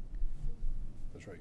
You know, because they're all, you know, they would all love it. Yeah, go ahead. Well, Mr. Mayor, it sounds like we need some encouragement. So maybe under a notice of motion that I'll put forward tonight so that we start that ball rolling and let the businesses know out there, because there's some misinformation out there that there's been votes on it and they were voted against it. So I just want to make sure it's clear that it's never been voted on. We're trying to get it out there, but it's a lengthy process and it's a regional issue that needs to be resolved. You can bring it under notice of motion. Okay. Thank you, Mr. Mayor. Absolutely. Go ahead, Count. Who's? Brian, sorry. Go ahead, Brian. Not to belabor the point through you, Mr. Mayor, but historically the region has only agreed to put municipal servicing into fully serviced or into urban areas that are inside an urban. And this area has gone back to specialty crops. So they're likely going to tell you that planning's in the way, but we're working on it. Something with our new official plan, I'm sure you're working. Yeah. So if we can coordinate some efforts, it may be a good thing. So. Yeah. Did you have a comment? No. Anyone else have a comment? Okay, we had a mover and a seconder. All those in favor? Opposed? That is carried.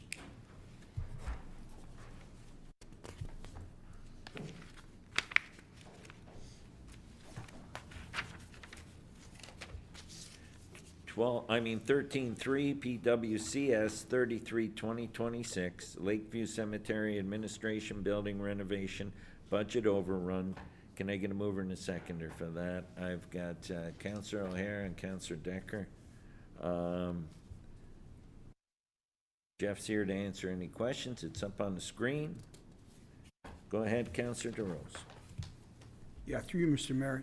Jeff, just curious if you can tell council whether there was any point, at any point during the project, where they recognized the approved budget would be exceeded, and if so, why wasn't council informed immediately instead of only after the invoices had been incurred? Sorry. Sean, go ahead. Sean or Jeff, one of you, go ahead. Mr. Mayor, I can tell you that the process of closing out this account was a little bit problematic from the point of view we're moving from, during that period of time, we're moving from the temporary trailer facility into the new building. We were trying to plan to accommodate the eventual expansion of the mausoleum. There were some issues related to the delivery of some equipment and materials, and as a result, some mistakes were made. Since that time, we've implemented a new procurement bylaw and are implementing new processes and procedures for change work orders and budget overruns. So we believe we have that issue resolved. However, in going back and doing the annual reports, there needed to be some corrections here, and there were some outstanding payments that need to be made. The total impact is a request for additional $47,258 to account properly for the expenditures in each calendar year. Thank you for the details, Jeff. Now, so what is the city's policy for reporting these budget overruns? Is that what you're correcting now on capital projects? And I just want to know why that policy wasn't followed in this case. I'm sorry, I didn't catch that, Councilor. Yeah, basically, I think you've answered some of this question, but what is the city's policy for reporting budget overruns on capital projects, and was that policy followed in this case? They weren't followed because at the time there was no proper oversight on the decisions to move ahead with the project and carry it through. Okay, but everything's on track now. We believe that we have the new process in place that will make sure there's a direct line of accountability, not just to staff, but also to the contractors and consultants that are working on our behalf. Thank you, Jeff. I appreciate the answers. Through you, Mr. Mayor. Thank you. Okay, anyone else? Go ahead, Councillor O'Hare. Thank you, Mr. Mayor. Through you to Jeff. Jeff, just for clarity, I just want to understand the numbers here, because when I look at the Scott Construction invoice, excluding HST, $160,951. Then there's the additional funding required for 34. So am I correct in assuming the 160 for the final invoice, that was already included in the budgeted numbers? Is that correct? Yes, there is some budget available to accommodate those extra costs. The net result is a request for $47,000 to make us whole. Okay. So I think it was just a matter of misreporting the actual expenditures and how the costs were accrued in the annual financial statements. Okay, so the city has to pay an additional $47,000 on top of what was budgeted, which seems not outrageous, if I'm correct. What was the full budget for this project? It was quite high, right? Yeah. Well, through Mr. Mayor, it was unfortunate, but yeah. These are the things that are important that we catch them and we put the proper procedures in place. And we've learned quite a bit on how to deal with certain things, particularly in those situations where there's equipment like generators and electrical equipment that isn't available, and sometimes there's a 6-month waiting time to get it delivered.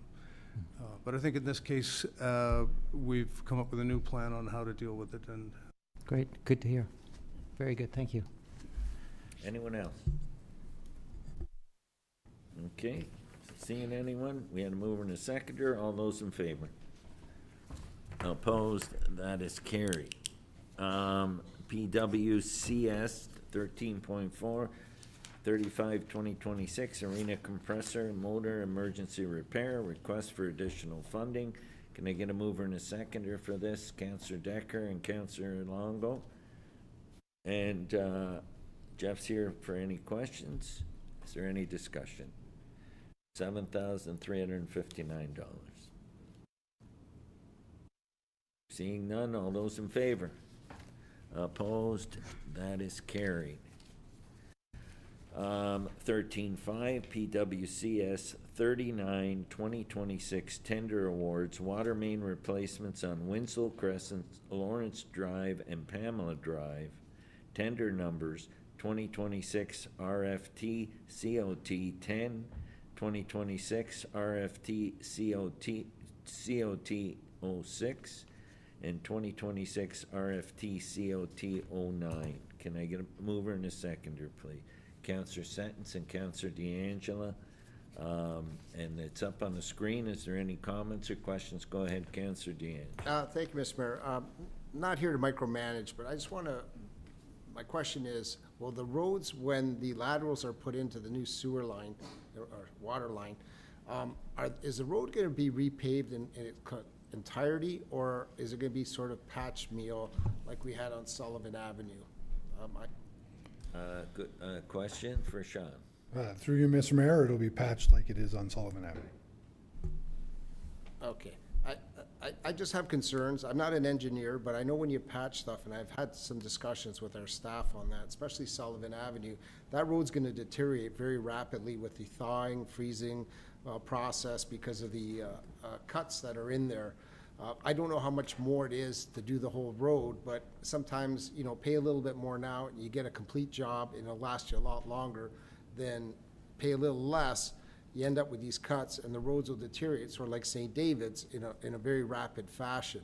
So I don't know, obviously the tender went out, so it may be too late to do that, but I would maybe look in the future if staff could look at that and maybe opt out or price out the both options and give council a bit of a direction on that, because we're going to be duplicating work in a short time span, especially Sullivan Avenue. That road won't last very long in the condition it's in.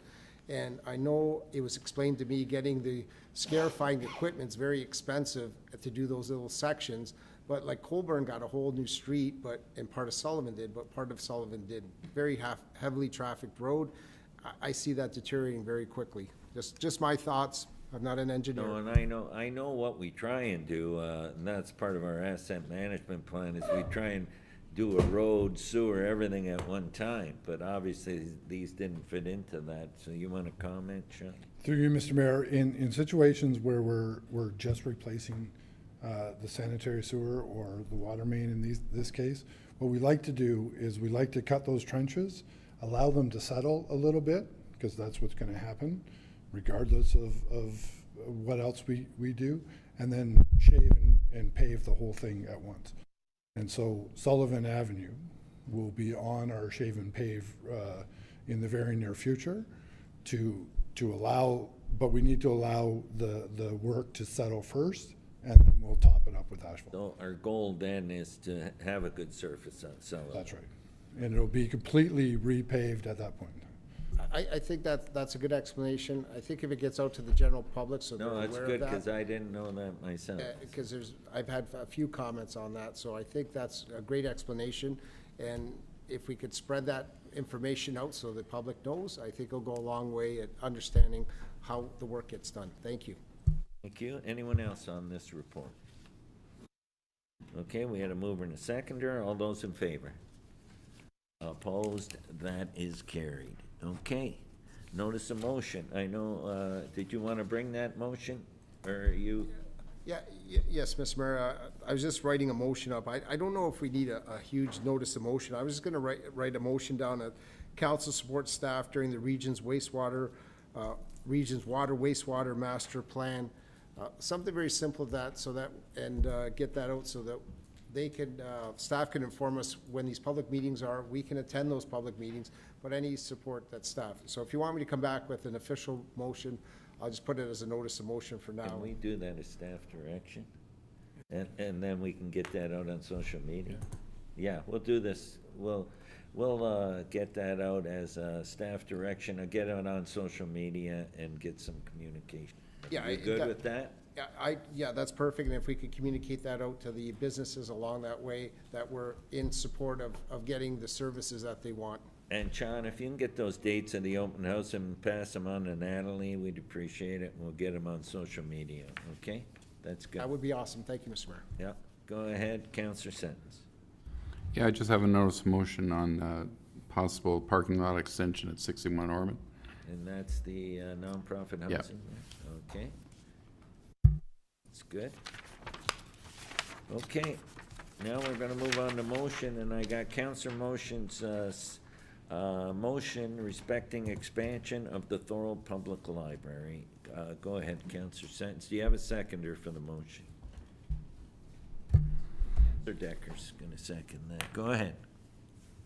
Thank you, Mr. Mayor. Whereas the City of Thorold's strategic plan identifies the investigation of funding opportunities for library expansion, and whereas Thorold City Council recognizes the importance of ensuring that adequate library facilities are available to meet the current and future needs of the community, and whereas Council wishes to consider a range of potential financing tools and funding sources that may be available to support a library expansion project, now therefore be it resolved that the Corporation of the City of Thorold enacts as follows: that staff be directed to report back to Council on potential funding options for the expansion of the Thorold Public Library, including the issuance of debt, the sale of municipal property or other municipal assets such as Chestnut Hall, the use of reserves and reserve funds, fundraising, grant opportunities, and other viable financing mechanisms. And two, that the report shall include an overview of the financial implications, benefits, risks, and implementation considerations associated with the various funding options. Can I speak to it? You sure can. At our library meetings, this has come up. The library has tried many times to get funding for an expansion, and we're just looking at, this doesn't hold the city to anything, but we're looking at getting different options that might be out there that can help us. I know, I'm not sure if Setu can answer this, but if we go through with this new development charges program, could it help the library as well? Because I think libraries were included, no? I'd have to get back to you on that. Okay, thank you. But anyways, not pinning us down to anything, but the library needs help. Can't seem to get the financing and looking at options. Well, let me tell you something. Yep. There's a new funding program that's just come out from the federal government, and it includes facilities like that.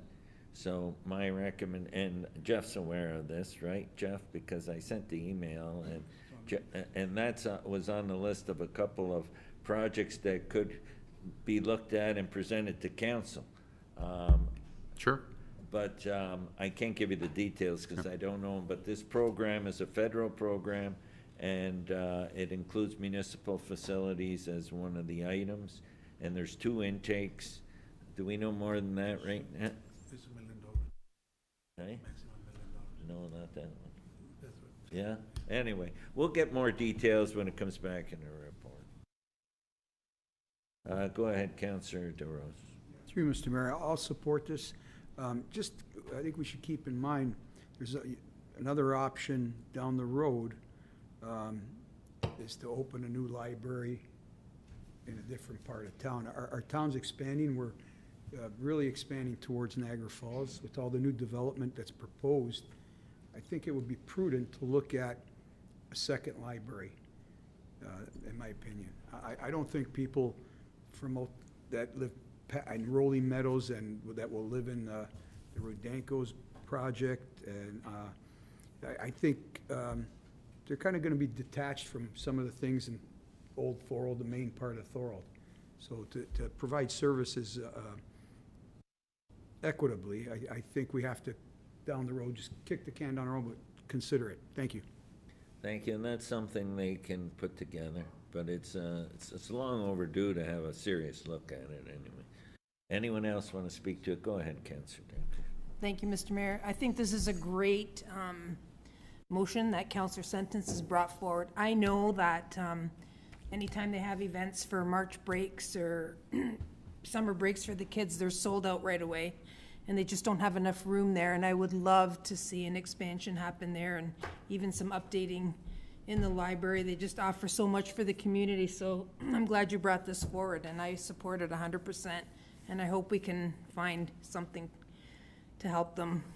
Thank you. Go ahead, Councillor Dinovitis. Thank you, Mr. Mayor. I support this motion. Our library is a valuable community resource. The world continues to grow. We need to explore, ensure it can meet the future needs. I'm looking forward to see the options the staff brings back, and if there's any grants out there, this is an exciting time. Thank you. Anyone else? Councillor O'Hare, go ahead.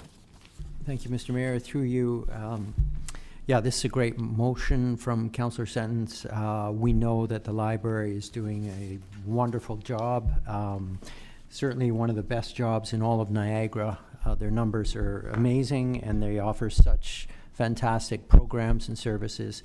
It'd be really nice to be able to find some means to support the library, to allow it to grow even larger so that they can support even more residents. So I'll fully support this. Thank you. Okay, we had a mover and a seconder. All those in favor? Opposed? That is carried, fully supported. Statement by councillors. Up first, I have Councillor O'Hare respecting the age-friendly health forum. Thank you, Mr. Mayor. Through you, last week I attended the Wellness Forum at the Thorold 50 Plus Center, hosted by them as well as the Age Friendly Committee.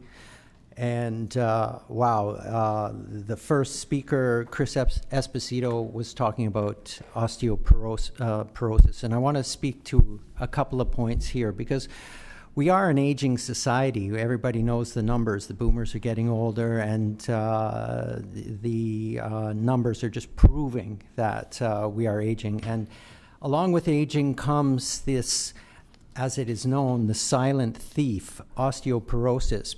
The reason it's called the silent thief is because you don't notice it occurring, and bone mass is becoming weaker and smaller as we age, and that leads to fractures, which can lead to much more serious injuries. So it was really informative to find out some of the numbers that were presented. For example, 1 in 3 women will be affected by osteoporosis. 1 in 5 men will be also subject to osteoporosis. So what can we do? I'm going to encourage people to just visit the Osteoporosis Canada website, because there is plenty of information on how lifestyle changes can help reduce the threat of the deterioration of the bone structure in the body. The main message that Chris Esposito was presenting is that so much depends on nutrition. And sometimes we don't know what we're lacking in the foods that we should be eating, or alternative foods that could help. So that's what the osteoporosis site is all about. If you're not sure where to get information, I would encourage you to visit it and find out some answers on how to perhaps reduce the severity of this disease that can be very debilitating. So, great forum. I really enjoyed it. It's a good forum, and Chris and I went all through high school together. Anyways, thank you, Councillor O'Hare. Councillor D'Angelo, statement respecting downtown graffiti. Thank you, Mr. Mayor. Just wanted to bring this up. There's a bit of frustration out there in the downtown area. There seems to be more and more graffiti popping up. Some of the owners are taking the appropriate measures to get that cleaned up right away. Others are not. So that's where the frustration is starting to stem. I did a bit of a tour on Friday, and there was like 12 locations, 12 buildings that had graffiti on them. During Decoration Day, that's where I really noticed it. You walk down some of the laneways, and you're waiting in line to start to parade and start to march, And you could see 6 spots just standing there. There's graffiti on walls, graffiti on concrete blocks, there's graffiti on concrete dividers. So I think we need to do a little bit more work on that. I did speak to the BIA chair, and again, he's got a bit of frustration too, because apparently he's been talking to the owners and letting them know. And some of them are moving forward to get their property cleaned up. I saw one, even, it was brought to my attention, the new location, the museum, the old fire hall had been tagged. And our staff, I brought that to their attention Monday. They were out there right away cleaning that up. So we don't need escalation. We need to de-escalate it and get some of the owners on there. I'm always a firm believer in education. Talk to the owners, talk to the business people, but if they're not moving forward, because what happens is if you leave it there, it'll fester and then it comes back again and more so. So I think we really need to work with our owners and property owners downtown to make sure that it's getting cleaned up on a regular basis. And I know the city needs to be diligent on their properties. Like I said, I only noticed it on the one, sent off a picture, and it was corrected very quickly. So the one thing, I am going to bring it up at the next BIA meeting. In the past, they used to have a fund where they would help offset some of the costs to the business owners. Because some places get tagged more than others depending on where their building is, how much of a wall space they have. So we may have to come up with some more of aggressive strategies, but I just wanted to bring that to the forefront because, like I said, one of the business owners was going to come to council and speak on this. So I thought, okay, I'll bring it up and see if we could start moving in the right direction to get some of this cleaned up. So, and I don't know our specific bylaws, so maybe if I could ask bylaw if they can answer it. We have a policy, and there's a certain number of hours that you're supposed to get rid of the tagging. Do you know? We'll take care of it. Okay, well, Manoj will talk to Danny. He can forward that. Well, again, I like to see the education process first before a finding process. But if the business owners aren't aware of it, maybe they're out-of-town landlords. I'm not sure. But it just seems to be more and more out there.